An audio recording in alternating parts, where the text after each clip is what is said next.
جو چیز آئے اور چلی جائے، طلوع ہو اور پھر غروب ہو جائے، میں اس سے محبت نہیں کرتا۔ تم خاموشی سے اتنا ڈرتے کیوں ہو؟ خاموشی ہر چیز کی بنیاد ہے۔ موت کا ذائقہ سب نے چکھنا ہے، مگر زندگی کا ذائقہ کسی کسی کو نصیب ہوتا ہے۔ اچھا انسان کسی کی شکایت نہیں کرتا، وہ خامیاں تلاش نہیں کرتا۔ تمہیں پروں کے ساتھ پیدا کیا گیا ہے، پھر کیوں زندگی میں رینگنے کو ترجیح دیتے ہو؟ روح اتنی قریب ہے کہ تم اسے دیکھ نہیں سکتے، لیکن محسوس کر سکتے ہو۔ جب زندگی میں تنہا ہو جاؤ تو سمجھ جاؤ تمہارا رب تمہارے ساتھ وقت گزارنا چاہتا ہے، اور اسی لیے اس نے سب کو تم سے دور کیا۔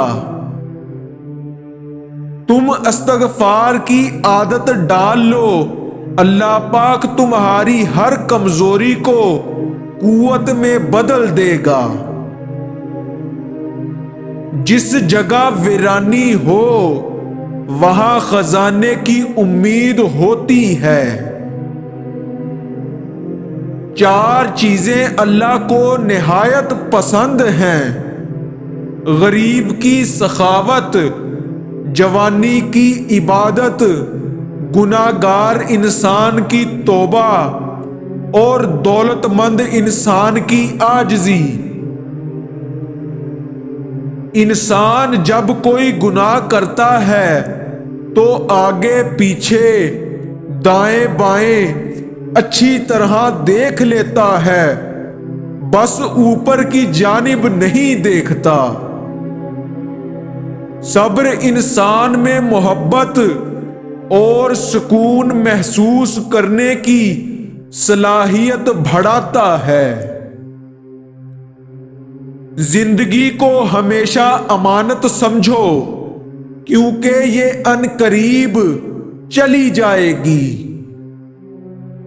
اپنے دل پر لگے زخموں کو نظر انداز مت کرو، بلکہ ان کو محسوس کرو، کیونکہ یہی تو وہ جگہ ہے جہاں سے روشنی تمہارے اندر داخل ہوتی ہے۔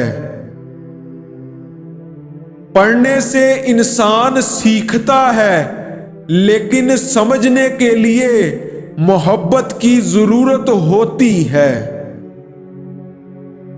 دو آدمیوں نے بیکار محنت کی اور بے فائدہ کوشش کی، ایک وہ جس نے دولت جمع کی اور خرچ نہ کی، دوسرا وہ جس نے علم حاصل کیا اور اس پر عمل نہ کیا۔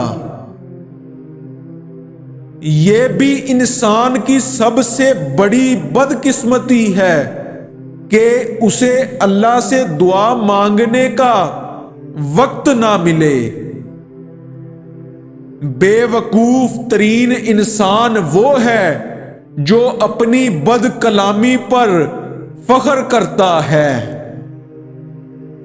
زندگی میں آگے بڑھنا ہے تو بہرے ہو جاؤ، کیونکہ بعض لوگوں کی باتیں مایوسی میں اضافہ کرتی ہیں۔